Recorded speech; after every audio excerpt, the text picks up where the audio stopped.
이게 국민 제안이라는 형식적 절차를 통해서 이제 분리징수 입법 절차를 진행하고 있는 셈인데 이게 이렇게 이런 형식으로 또는 절차로 진행하는 게 맞나요?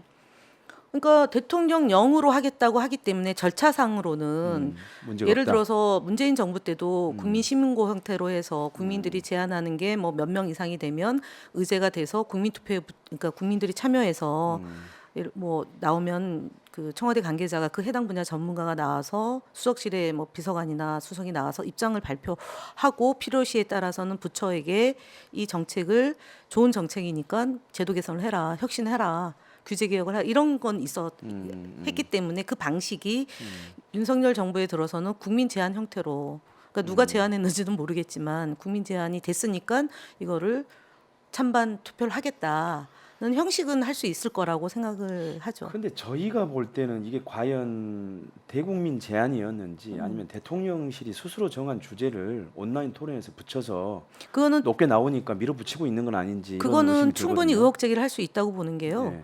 왜냐하면은 6월 5일 날 발표를 했는데 6월 5일 날 국민 제안 그 뭐 심사위원회인가요?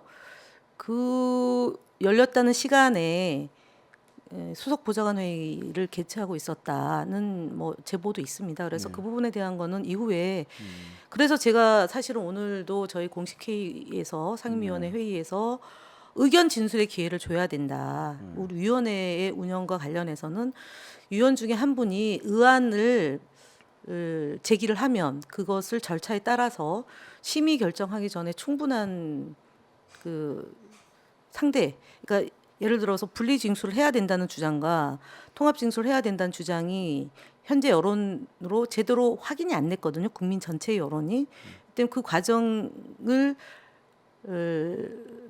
뭐 밟아도 되고 안 해도 되지만 적어도 한국방송공사 또는 한국방송공사 이사회의 입장이 어떤지는 알고 의결은 해야 된다. 그걸 생략한 채 그냥 입법 예고를 했기 때문에 거기에 나온 의견이 지금도 언론 보도에 중간 보도에 따르면 뭐 1,500건이 올라가 있고 찬반 여론이 팽팽하다는 보도가 있기 때문에 그 내용을 서면으로 보고받는 것도 중요하지만 직접 당사자들의 의견 청취가 매우 중요하다. 이런 그렇죠. 중차대한 문제. 근데 그게 생략된 채로 지금 하겠다는 거거든요. 그러니까 KBS 얘기를 들어보니까 이런 식으로 진행되는 걸 자기네들은 몰랐고 중간에 한번 자기네들이 알아서 그냥 한번 의견서를 5월 낸 3일 거, 날 5월 2일인가 5월 3일 예, 낸 날 거밖에 없다고 대통령 그러더라고요. 비서실에 냈는데 그것도 사실은 지금 저희가 보고를 KBS로부터 직접 수령을 한 건데 그 의견이 충분하게 검토되지는 않았어요. 왜냐 아까 얘기했던 것처럼 분리 징수를 할 경우에 2천억 정도 징수가 가능하고 시뮬레이션 결과 1993년도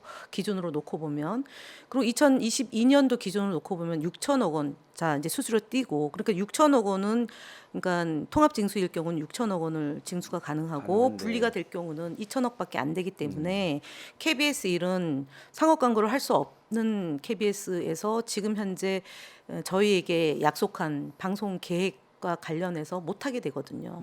그러면은 다음번 허가 받을 때 경영 부실과 그다음 공적 책임을 다하지 못한 걸로 KBS는 뭐 허가 기간이 3년으로 줄어들거나 아니면은 뭐 조건부 허가 이렇게 되는 상황을 방통위가 스스로 자초하게 되는 거가 됩니다. 그래서 제가 볼 때는 직권남용의 소지가 매우 크고 국가공무원은 보고의 의무를 제대로 안 했기 때문에 공무원법상의 위반 여부도 있습니다. 그럼 이게 그러면은 이게 지금 분리징수 이 부분이 그 KBS 방송 허가 연장 그러니까 승인하고 이거하고 상충되죠.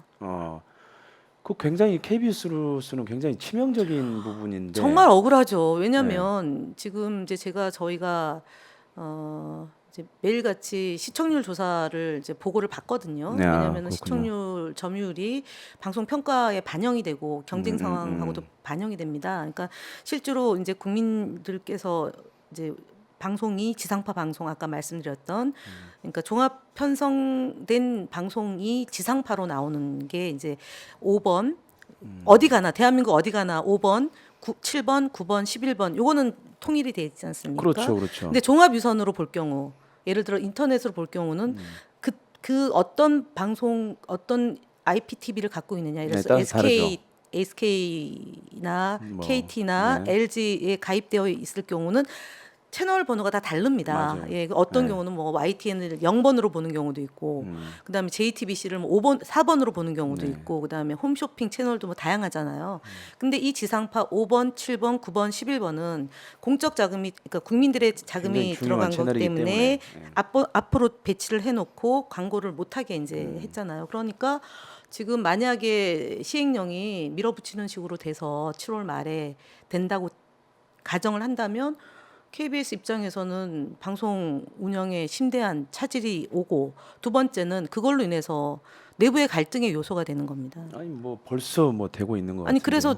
그래서 역으로 보면 KBS가 뭐 민주당 방송이고 노영 방송이다라고 주장을 하시는 분들도 있잖아요. 근데 KBS 안에 상당한 분들이 그렇지 않아요. 예. 그러니까 다양한 의견이 존재하기 때문에 일방적으로 KBS가 뭐 민주당을 위한 방송이라고 하는 주장 자체가 안 맞는 거잖아요. 그러니까 그래서 뉴스도 사실은 하루 종일 뉴스만 다지를 못하잖아요. 그러니까 아침 6시, 그다음에 12시, 저녁 9시 그 사이에 아까 얘기했던 교양, 그다음에 2에서는 오락, 드라마 뭐 이런 것들이 진행되고, 그다음에 재난 방송하고, 그 코로나 시기에는 KBS 일을 통해서 재난 상황과 피해 상황을 보면서 대처하고 이랬잖아요. 그리고 뭐 그 우리나라에는 많지는 않지만 지진이 났을 때 어디로 대피해라 이런, 지난번에 서울시가 문자를 아침에 사람들을 깨웠던. 날렸는데 사실은